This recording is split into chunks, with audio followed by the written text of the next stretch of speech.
Welcome back to the Hood Table Hoodies. It's your girl Tanya with another The Hood Table podcast covering the R. Kelly trial. And we are going to discuss some of what we learned over this past last week and including this week. Now, just to start off, make sure you guys like and share the video. Subscribe to the Hood Table if you're not already subscribed. Please and thank you very much. And as I always start off, I like to reemphasize or remind people, especially if you're just now coming across this R. Kelly story, of the charges that he's facing. And he's facing a multitude of charges, anywhere from sex trafficking to forced labor and violations of the Mann Act, racketeering, sexual exploitation of children, and kidnapping. Allegedly, the singer would entice girls, boys, and young women before dominating and controlling them physically, sexually, and psychologically. Now, for the last 5 weeks, we have been following the R. Kelly trial. And actually, I've been following him closely since he was arrested for these current charges that he is facing in court. Dozens of witnesses have testified under oath against the singer, and now that the prosecutors have rested their case, it is now time for the defense team to present their witnesses and their evidence to the jury, including any allies of R. Kelly. But before we get too far, let's discuss a few things we've learned over the past few days. Last Tuesday, September 14th, day 16 of the trial, a motion was filed by the prosecutors in order to allow the jury to hear through headphones audio tapes and view excerpts of Kelly making threats to victims during 2008. Yes, from 2008, which was like 13 years ago. The recorded excerpts, and this is in quotations, the recorded excerpts show one, the type of physical and psychological abuse the defendant employed to exert and maintain control over women and girls with whom he had engaged in sexual relationships, and two, his regular use of audio and video recordings to maintain control of females and protect the charged criminal enterprise, the filing says. R. Kelly, who had very strict rules within his camp and for others around him, kept cameras all around each of his properties, from his home to his chocolate factory music studio. So you can just imagine what all audio and video could have been collected by the prosecutors. But anywho, R. Kelly was heard ranting and raving, spewing profanity and threatening violence against different females. On one of the tapes, the singer can be heard making threats against a woman who he said was lying to him. "If you lie to me, I'm going to F you up," Kelly says. He then could be heard assaulting the woman.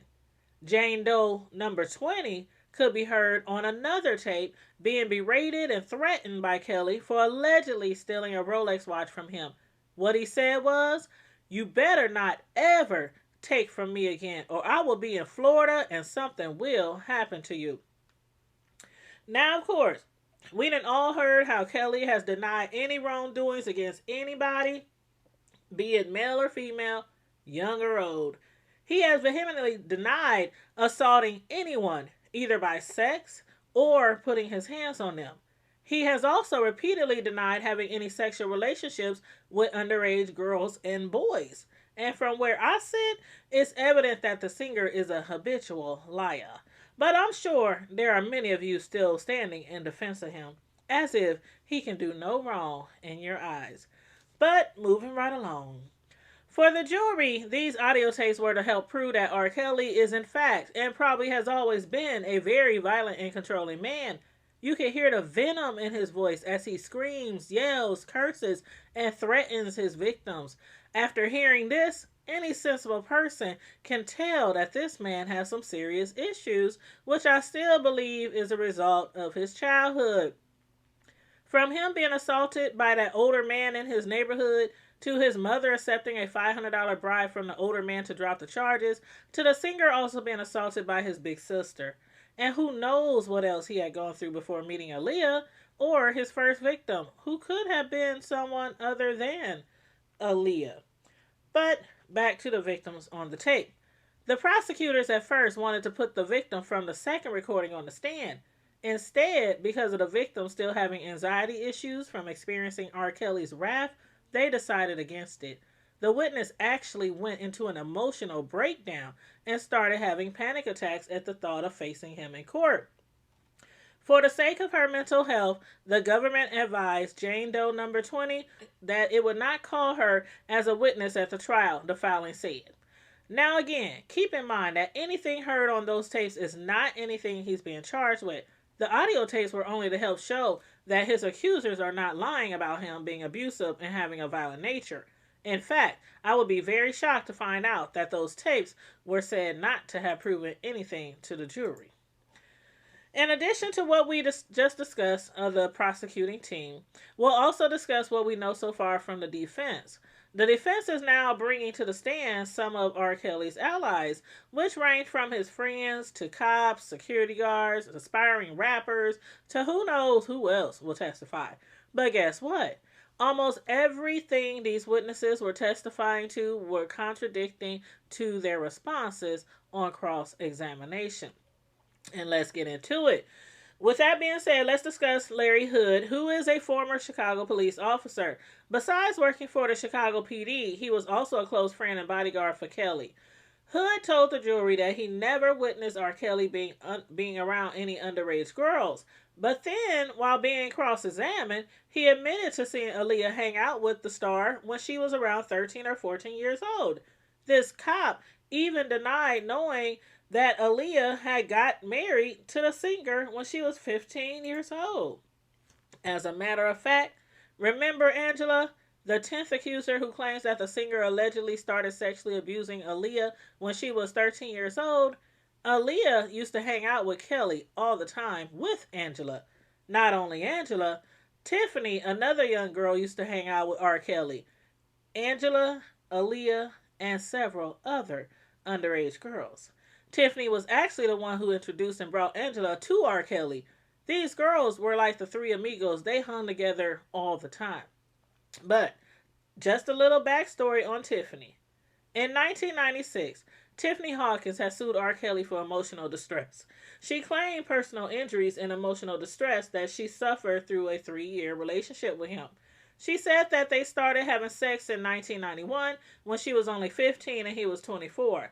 The relationship ended about 3 years later when she was 18. Hawkins, who had sought $10 million in damages, settled out of court for $250,000 in 1998. Now, how such a close friend and bodyguard wouldn't have known that his friend was sleeping with underage girls, including and up to marrying Aaliyah? You got me. In other words, he most likely was being untruthful. Even though he stated, as a police officer, I would have had to take action against that. I never had to take any action. I was never made aware of any wrongdoing.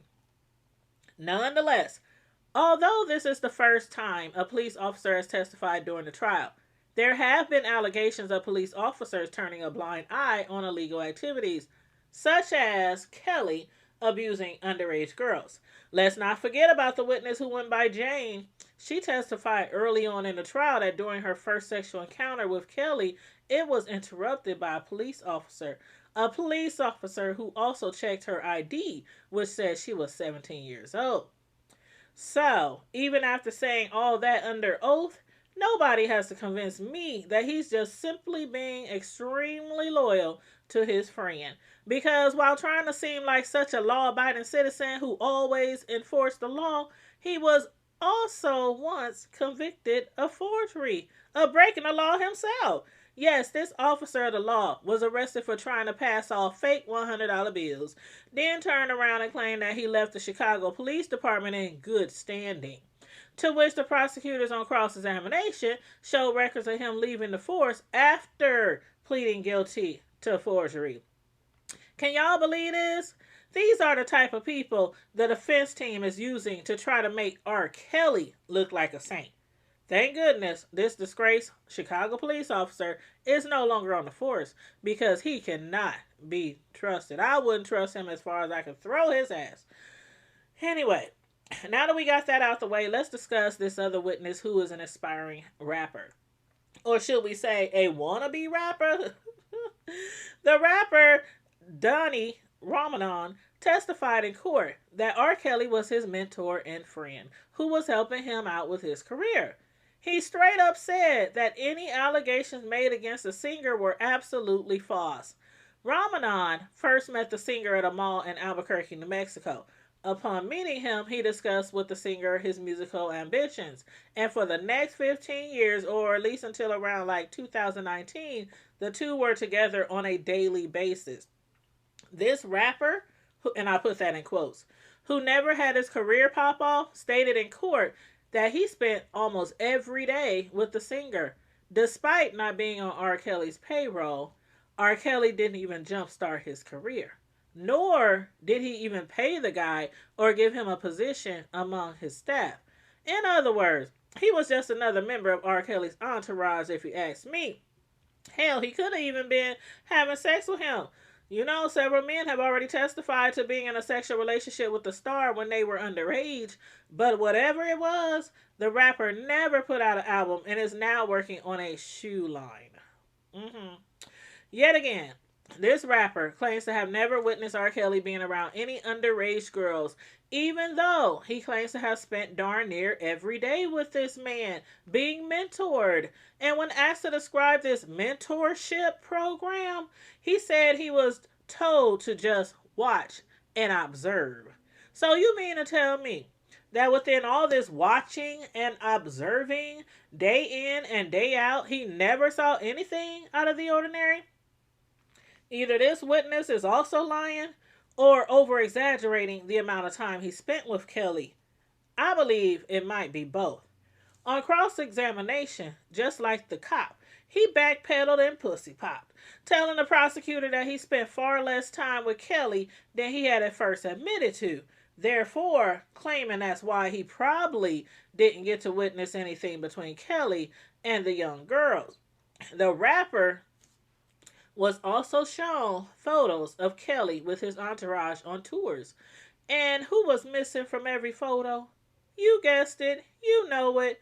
He couldn't even recall which tours he might have joined R. Kelly on.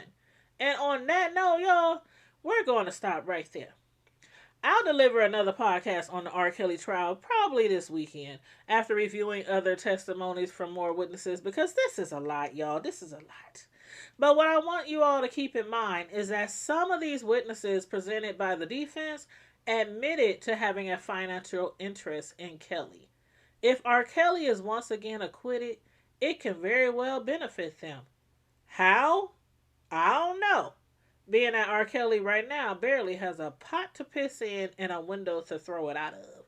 But anywho, make sure you guys like and share the video. Subscribe to the Hood Table if you're not already subscribed. Please and thank you very much. Be safe, remain vigilant at all times, and always remember to keep it hood. Bye.